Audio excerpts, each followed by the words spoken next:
ತಮಿಳ್ನಾಡು ಏನು ಅನ್ಸುತ್ತೆ ನಿಮಗೆ?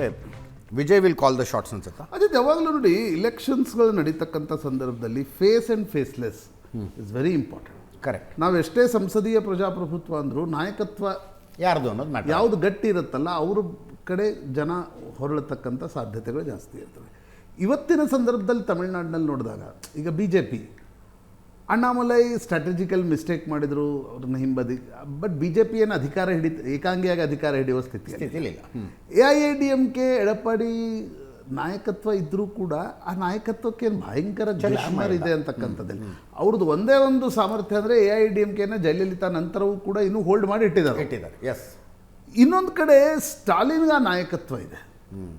ನೋಡಿ, ಜಗನ್ಗೂ ಸಾಧ್ಯ ಆಗದೇ ಇದ್ದದ್ದು, ಉದ್ಧವ್ ಠಾಕ್ರೆಗೂ ಸಾಧ್ಯ ಆಗದೇ ಇದ್ದದ್ದು ಸ್ಟಾಲಿನ್ಗೆ ಏನು ಸಾಧ್ಯ ಆಗಿದೆ ಅಂದರೆ ತನ್ನ ತಂದೆಯ ಜೊತೆ ಇದ್ದ ಎಲ್ಲ ನಾಯಕರನ್ನು ಅವ್ರು ಇನ್ನೂ ಹಿಡಿದಿಟ್ಕೊಂಡಿದ್ದಾರೆ. That is strength of him. Right.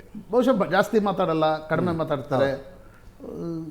ಸ್ಟ್ರಾಟಜಿಯನ್ನು ಯಾವ ರೀತಿ ಮೂವ್ ಮಾಡಬೇಕು ಅಂತಕ್ಕಂಥದ್ದು, ಮಗನನ್ನು ಬೇರೆ ಒಂದು ರೀತಿ ಏನೇನೋ ಸೈದ್ಧಾಂತಿಕ ಮಾತಾಡೋದು ಬಿಟ್ಟು ತಾನು ಶಾಂತವಾಗಿರ್ತಾರೆ. They are part of strategy. Correct. ಸ್ಟಾಲಿನ್ಗೆ ಟಕ್ಕರ್ ಕೊಡ್ತಕ್ಕಂಥ ಏಕೈಕ ಹೆಸರು ಈಗ ಕಾಣ್ತಾ ಇರೋದು ವಿಜಯ್. ವಿಜಯ್ಗೆ ಏನಿದೆ, ಜನಪ್ರಿಯತೆ ಇದೆ, ಕೇಡರ್ ಸ್ಟ್ರೆಂತ್ ಇಲ್ಲ.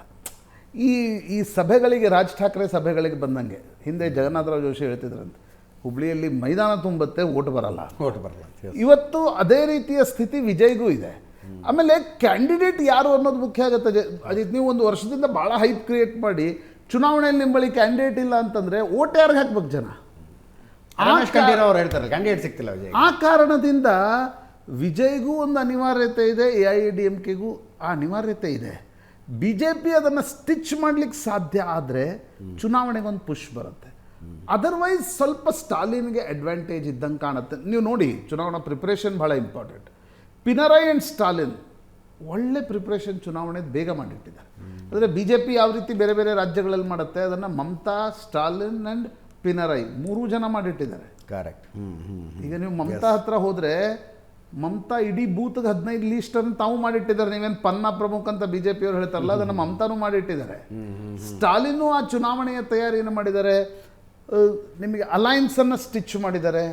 ತುಂಬ ಅಲೈನ್ಸಲ್ಲಿ ಸ್ಟಾಲಿನ್ ಗೆಡ್ಜಿದೆ ಅನ್ಸುತ್ತಾ DMKಗೆ? ಇಲ್ಲ, ಕಳೆದ 59 ವರ್ಷಗಳಿಂದ ತಮಿಳುನಾಡಿನ ಮತದಾರರ ಬುದ್ಧಿ ಮನಸ್ಸುಗಳನ್ನ ಆವರಿಸ್ಕೊಂಡಿರುವ ಆ ದ್ರಾವಿಡ ಸಿದ್ಧಾಂತ ಇದೆಯಲ್ಲ, ಬ್ರಾಹ್ಮಣನಿಂದನೇ ಸನಾತನ ಧರ್ಮದ ಅವಹೇಳನ ಮತ್ತು ಹಿಂದಿ ವಿರೋಧ, ಆ ಇದರಿಂದ ಆರ್ಬಿಟ್ನಿಂದ ಹೊರಗೆ ತರಲಿಕ್ಕೆ ಯಾರಿಗೂ ಆಗಲಿಲ್ಲ.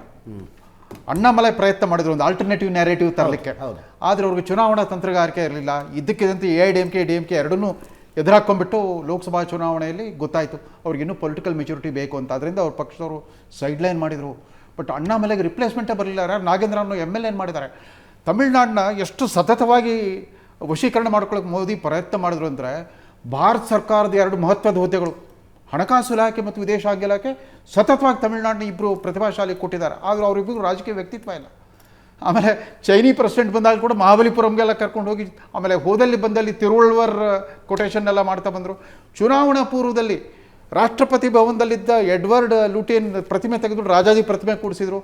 2 ದಿವಸ ಮುಂಚೆ ಜ್ಞಾನಪೀಠ ಪ್ರಶಸ್ತಿಯನ್ನು ತಮಿಳುನಾಡು ಚಿತ್ರ ಸಾಹಿತ್ಯ ಒಬ್ಬರು ಕೊಡಿಸ್ಬೇಕು. ಕೇಂದ್ರ ಸರ್ಕಾರ ಏನು ಮಾಡಿದ್ರು ಕೂಡ ಆ ದ್ರವಿಡಿಯನ್ ನೆರೇಟಿವ್ನ ರಿಪ್ಲೇಸ್ ಮಾಡುವಂಥ ಮತ್ತೊಬ್ಬ ಗಟ್ಟಿ ಸಂಬಂಧ ಇರಲ್ಲ ಅಂತ ಹೇಳಬೇಡಿ.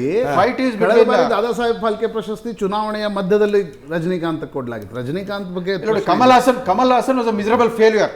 ಬಟ್ ಕಮಲ್ ಹಾಸನ್ಗೆ ಇವನ ಹತ್ರ ವಿಜಯ್ಗಿರುವಂಥ ಚುಂಬಕ ಶಕ್ತಿ ಇರಲಿಲ್ಲ. ಈ ಪ್ರಮಾಣದ ಜನ ಎಂದೂ ಸೇರ್ತಾ ಇರಲಿಲ್ಲ ಕಮಲ್ ಹಾಸನ್ಗೆ. Kamal Haasan still middle class hero. ಚರ್ಚೆ ನಡೀತಾ ಇದೆ. ಮೋದಿ ಅವರಿಗೆ ಇನ್ನೂ ತಮಿಳುನಾಡು ಮತ್ತು ಪಂಜಾಬ್ ಅವರು ಎಷ್ಟೇ ಕಬ್ಬಿಣದ ಕಡಲೆ. Yes. Thank you so much ಇಬ್ಬರಿಗೂ. Thank you Prashanth. ಇದರೊಂದಿಗೆ ಇವತ್ತಿನ ಲೆಫ್ಟ್ ರೈಟ್ ಆ್ಯಂಡ್ ಸೆಂಟರ್ ಮುಗಿಸ್ತಾ ಇದ್ದೀವಿ.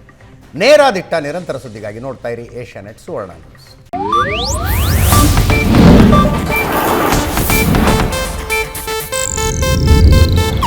ಇದು ಏಷ್ಯಾನೆಟ್ ನ್ಯೂಸ್ ನೆಟ್ವರ್ಕ್ ಪ್ರಸ್ತುತಿ.